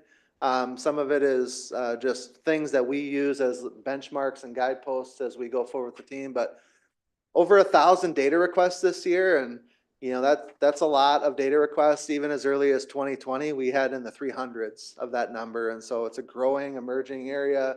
Takes a lot of work. We haven't materially changed our staffing in that space, but data requests, as you all know, as elected officials, is just a much more robust conversation in terms of what people are wanting, how they're being utilized, and so it's definitely something that impacts us operationally. Building permit, rental housing, both of those record year for permit revenue last year, and we still have much more to come in that space. Mentioned 311 calls, over 2 million visits to the website. So I think something we can be really proud of is our commitment to digital government and how we can best serve residents the way that they want to and prefer to be served. Pre-pandemic, you wouldn't believe, and Councilmember Palmer can potentially attest to this, like we had lines at the building permit counter at the old county facility that we were in. And the DSIC, there's not the same kind of lines that used to see. People are submitting their permits electronically and you know being reviewed electronically, and we've streamlined much in that space. Likewise, the number of people coming through City Hall these days just isn't the same as it used to be. And we're still very proud of our AAA bond rating. Dispatch continues to have a number of calls that go 175,000 calls going through our dispatch center, 24/7 operation, 365. 10 local regional artists hired for music events. So just, you know, continuing to invest in that local arts economy through public music and other partnerships. This is a tough thing. Like when you're in the business of selling energy and water, to show the conservation numbers, because that means you did not sell that. But, you know, it meant you preserved the resource, right? And so, you know, there's some of the competing priorities that we have. Zips on time, I think we're proud of that. Like that was a really tough issue for the last like year or two. And the team really has tried to increase that on-time number up to 92%. We're within industry standards, and that's providing great service to, you know, those that most need it. Still increasing our transit service hours. And then maybe if you could move the captioning on this one. I think this speaks to what the mayor talked about a little earlier about how we can market effectively some of the things that we're doing in this parking space and the ease of parking. You know, we had over 1 million ramp utilizations last year, and just a little under half of those were free. So if you're an hour or less, or you're using it on nights and weekends, a significant number of those are free utilizations. And as you know, you get a lot of feedback on downtown parking, but like this is a great statistic for you to say like, hey, we're providing a lot of this at no cost when the members of the community want to ultimately use it. And by the way, no parking's free, right? Like that's like a whole thing. But you have those numbers. So again, this is designed to help you as you go through strategic planning. Next steps in that strategic planning space include you getting together on March 24th to have a conversation with the study session. There's still this continued work that's happening with the consultant. You've all had the opportunity to meet with them one-on-one, I hope.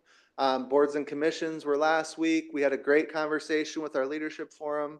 And so that's all with this and the community survey, are all designed to help you have good information as you move forward with that. So with that, I think just looking forward a little bit, using all this in the strategic priorities is important, but also we get into the budget process and you'll start to hear from the team on budget starting in April. And that April, I just don't want to underestimate this for you to really think about. Like, it's a way more important time of the budget than you think.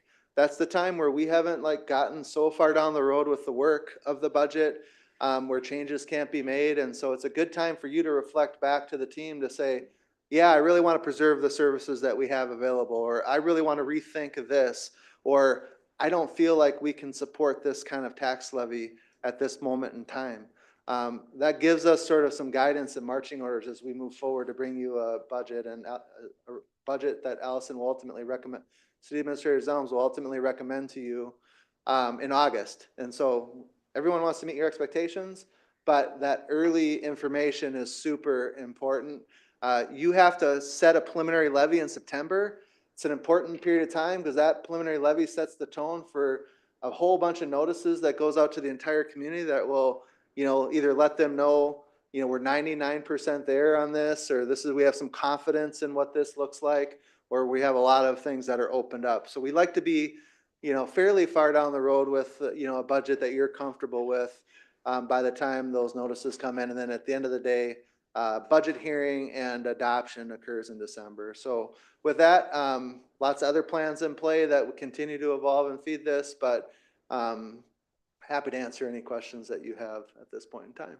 Thank you, Mr. Parrish. I had one question, and it speaks to kind of the data. You had the slide with all the data, the 1 million parking ramp usage.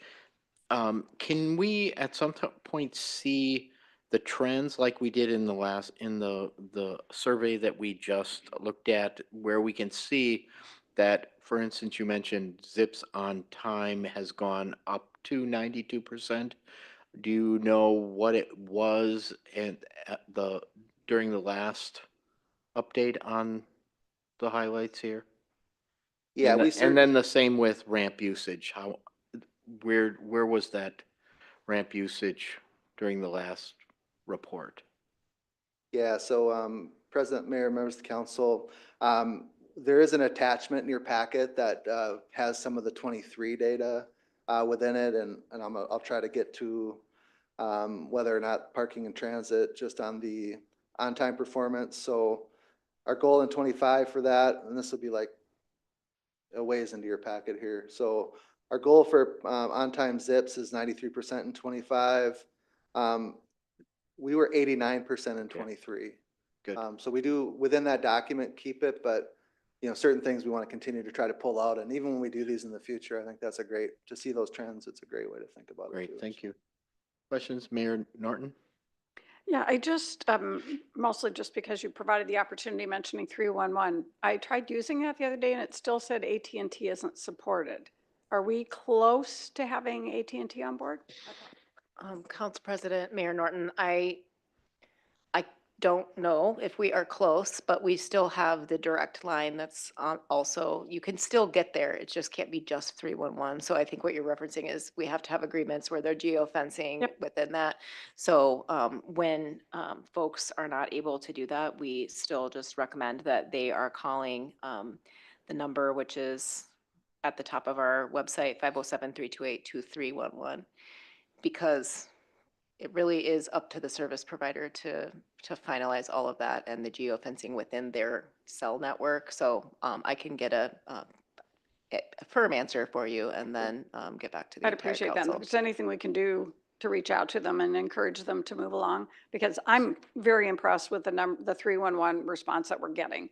But I also know I've had people say, well, that doesn't work.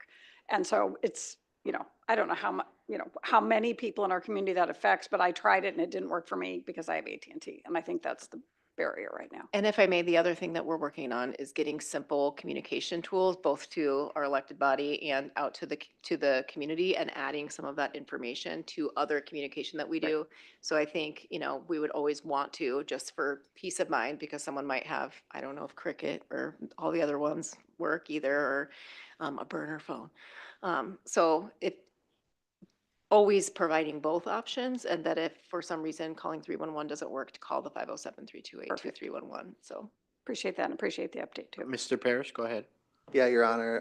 Also just reflecting on 311, you certainly can call, but we also have a great system where it's omni-channel as well. And so we have a chat bot online, as well as, other features where people can get information. And just back to your previous question, Council President, the 23 parking numbers were 977,000. Great, thank you. So we have Councilmember Keen, and then we have Doring and Palmer on deck. So Councilmember Keen, go ahead. Yeah, hey, I do appreciate seeing like the update on the specific action plans tied to the strategic priorities, but I really appreciate you tying in the operation stuff and the other things to it. I guess my question goes back to we at one point, and I'm going back years now, sort of drove like the strategic priorities drive down to these different action plans. Are they helpful from a staff perspective, or are they more an annoyance? So, President, Mayor, members of council, I think it's very helpful, right? I mean, it's one of those things where it's very important to understand, like at a high level, what your priorities are, and then how we can operationalize those. And sometimes those are, big, hairy, audacious kinds of goals, and sometimes they're just pretty laser focused and surgical types of items. So I think it is helpful to be able to help connect the team from the work they're doing with the overall policy priorities of the council. So yeah, I believe it to be helpful. Good. I appreciate, when I think of the numbers in that range of 100 with our staff size, I appreciate that, but I really appreciate you tying in the operational stuff too, that it's not just the people working on the initiatives, but it's also the operational stuff gets attention. And I want to make sure through initiatives, we don't take attention away from operations. So thank you. Councilmember Doring. Yeah, I just want to thank you and the entire team for preparing this report. It's great. I really like the city operations plan. I'm actually kind of a data dweeb, so I really like it. My question is, in that plan, all those metrics are listed out one by one, and it's color coded very nicely: met goal, did not meet goal, exceeded goal, all that kind of stuff. And then in the performance notes, so you didn't meet a goal, it just reports why you didn't meet a goal. It doesn't necessarily tell us a plan to then meet the goal. And I don't want to dig down into operations, but how does that work for those teams? Do they then actually come up with a plan to meet the goals? Yeah, I really do think that certainly could be a nice evolution, of the document, as, we are taking, and I do think there's some of that in there, but again, you have a number of teammates that are entering data in here. And so I'll just call out, I think there's some data in like community development, and they say, well, we didn't meet the goal because, it's early and, we're ramping up, but we are trying to do A, B, and C to, further get closer to the goal. So I think that certainly could be a good addition to this. And ultimately an enhancement. Maybe this also opportunity, since you expressed appreciation.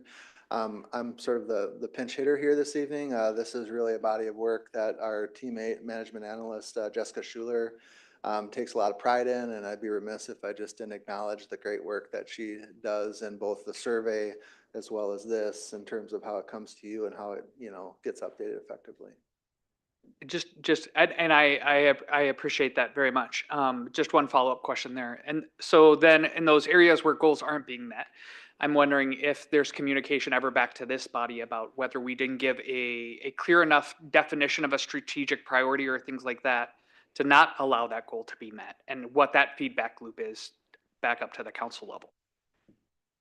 Yeah, I think these conversations are important. So this is a great opportunity to provide that feedback. I think I'll pull out, and this is in the strategic priorities plan, not the operation plan, but like the goal that didn't get met was like really related to collection at the library. And that's a conversation. If we have that goal as a community to not have 84 days of digital collection wait, which I kind of get excited about when I get on a long list and I finally get there. It's like a really exciting thing for me to like say I finally made it through the list. But that, you didn't need to hear that, I guess. But at the same time, it's really a resource thing at the end of the day. And so it really should just drive some of your resource conversations to say, yes, we want to invest in digital collection, and there's all these things to think about with that. And so it's somewhat situational. I don't want to put an absolute out, but in that particular case, that's the reason. Until we invest further in that collection, those wait times will be that. Did you have something to add? If I could just Go build on ahead. what you're saying, Yep, I go do ahead. think, and a couple other people, even on like tying the operations and to all, we have operations and initiatives, they all have to happen, because if we're not doing operations, like, we will hear it. So I do think it is really important to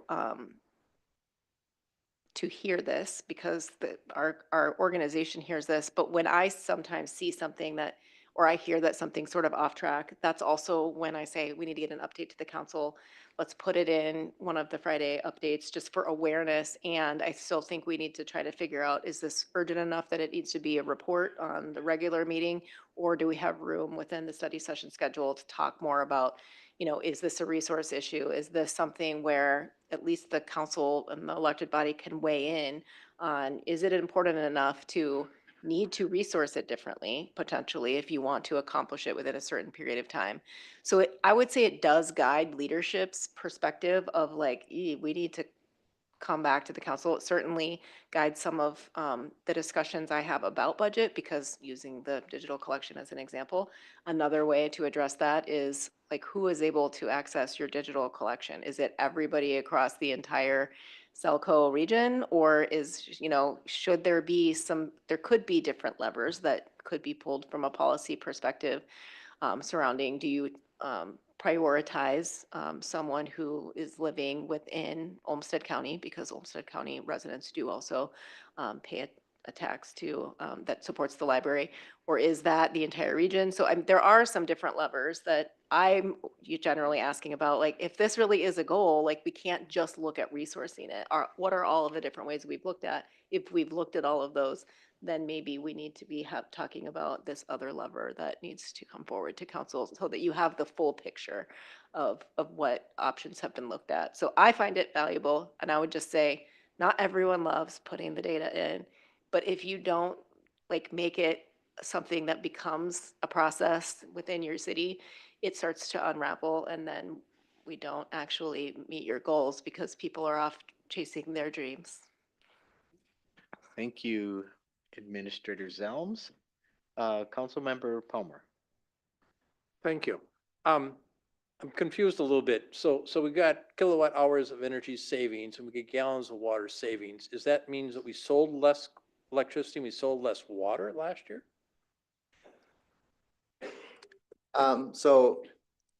President, Mayor, Members of Council, I believe that to be the case, but we can certainly confirm that with you. I think it's not necessarily like we have growth factors in there too, but I think there's conservation efforts and other programmatic activities that helped, but for those things, we would have potentially been. I know last year we sold 5% less electricity in Rochester, RPU did. So I understand that, but what did the city of Rochester do? Not the citizens, but the city do to save the gallons of water? Yeah. If I could try, and again, I don't have a specific answer, but there are RPU for us. There are demand management programs run out of RPU, and they do try to keep track of, but for, like, we have a program to try to redo, it's a lot of it at the bigger commercial sites. But it's also when they give out the light bulbs and say, this take, like, they try to measure those, and that's where they do that measurement of how much isn't being generated because of that.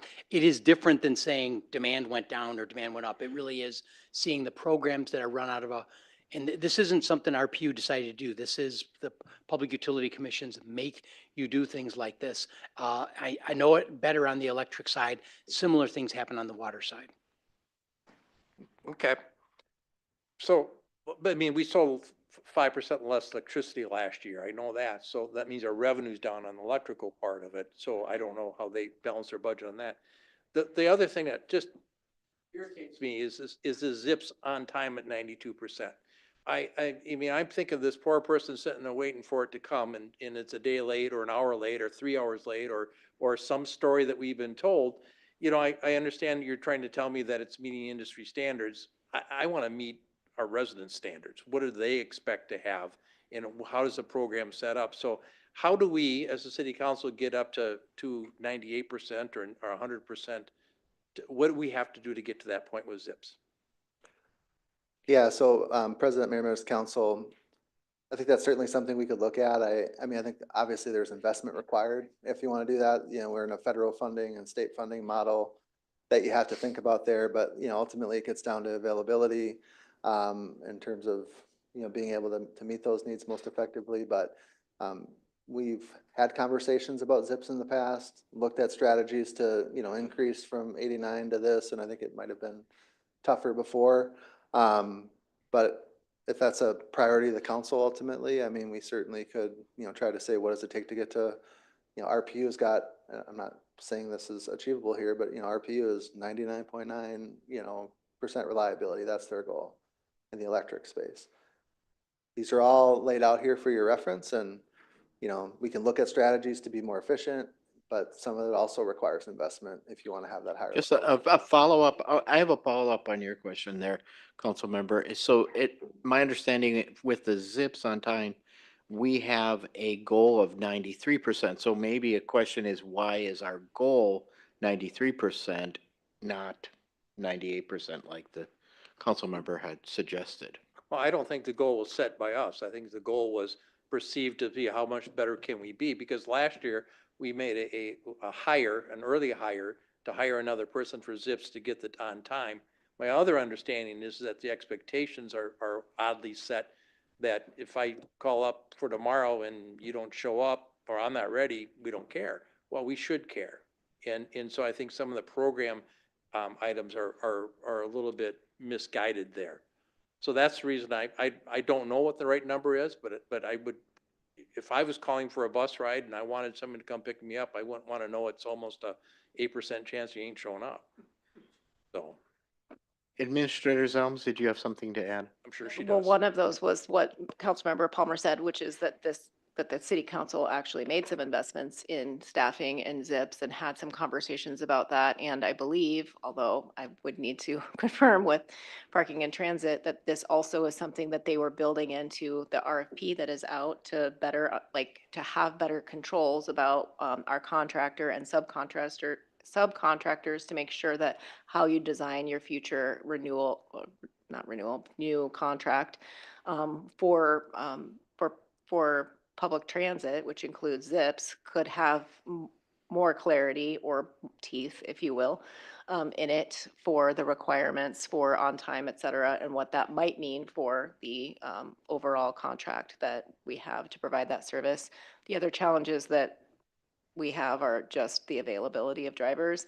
And I think what we've tried to do is to make sure that there isn't the perception that if you don't call ahead that we don't care, but really clarify for people, they really need to try to call ahead in that 24-hour window so that we can provide them the confidence that they're going to be picked up, because we know that there's going to be X number of drivers out on the ZIPS routes. So trying to improve that communication so that ZIPS users have a good sense of why is it so important to call ahead of time and to be there, because it starts to influence the rest of the system and the other scheduled pickups. And so we all have a role to play in making sure that it's on time.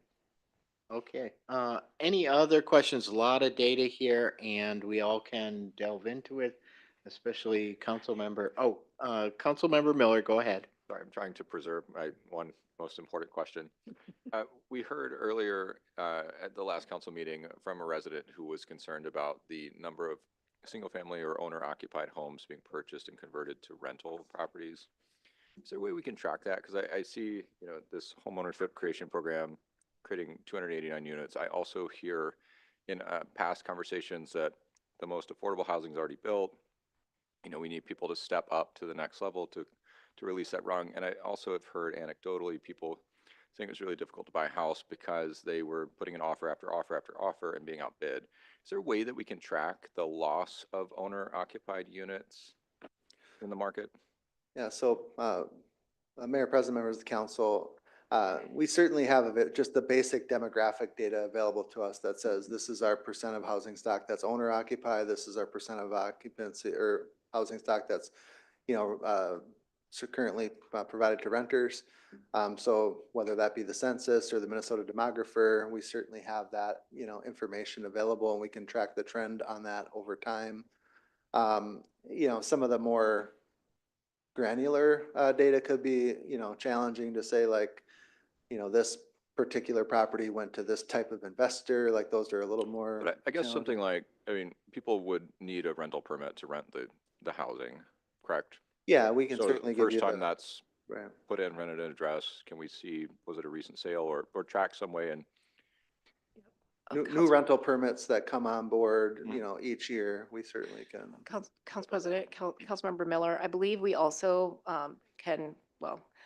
I believe that this is also tracked through Excella, and so it's something, I could be incorrect, but I think it's something that you could even access by looking at where the permits are happening within each area of town. So I think it's something that we could provide some hands-on for you to even be able to go track. Not that we couldn't provide the report, but if it's something where you were wondering if this had flipped to be renter versus owner through a rental license, frankly, or if you are getting word that something is appearing to be a rental and does not appear to have a rental license, I think it's actually tracked within the online accessible database where the however many hundreds of thousands of permits also go in. Okay. And I just say that because I see the number of units that we're saying these were new starts or these were completed ownership opportunities, which is great. But we also see in the studies saying, we need a higher number than that, but also we're not looking at necessarily the net impact to owner occupancy opportunities in the housing space. And I also just have the personal curiosity if some of those houses being converted aren't more likely to be the smaller starter homes, the cheaper properties that are in existing neighborhoods on existing transit lines, connected infrastructure. And it's a worry of mine.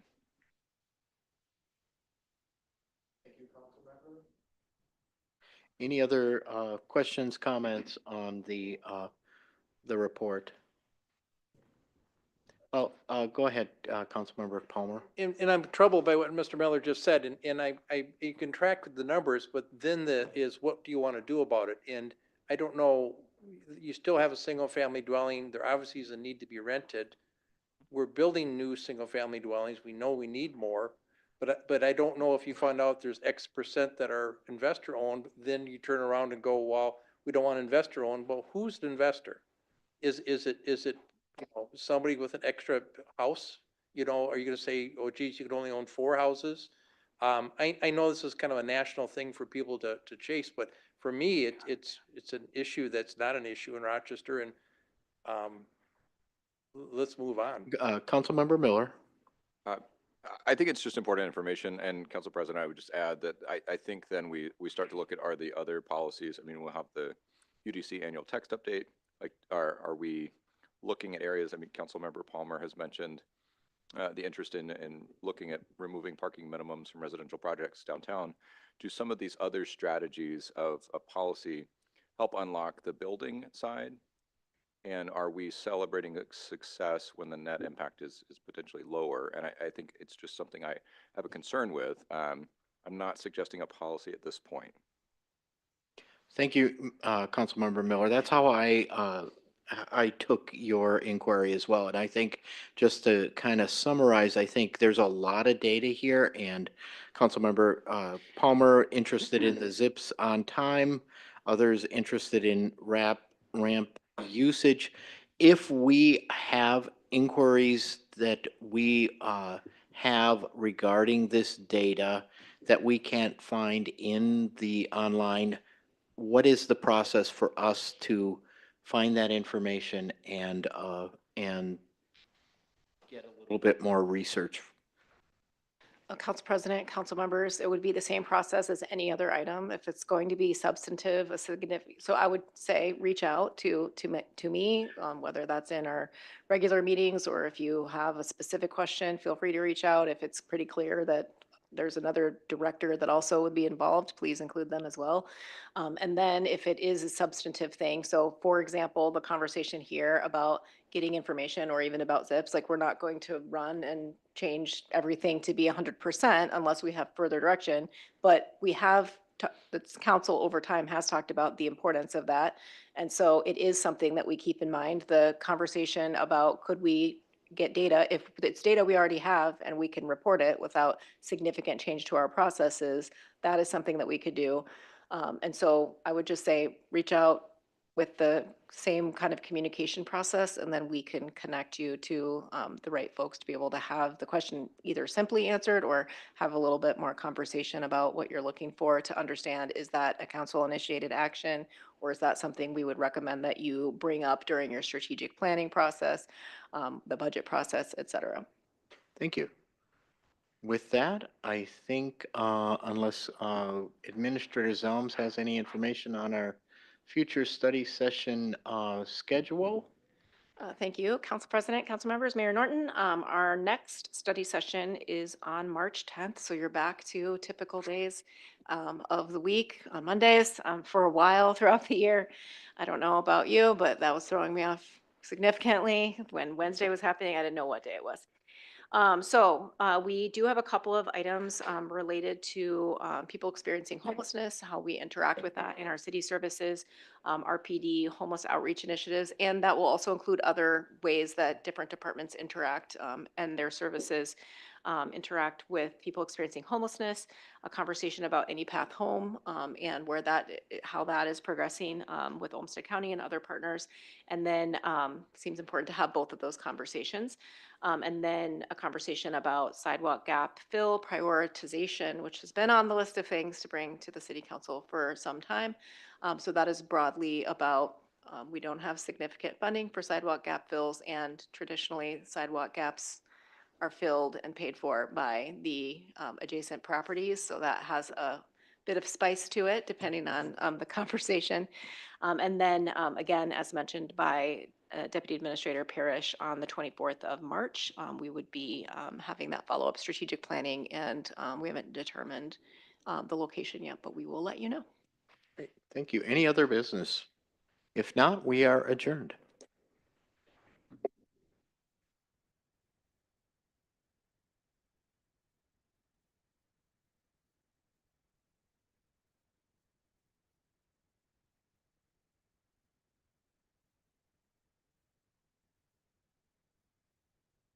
Recording stopped.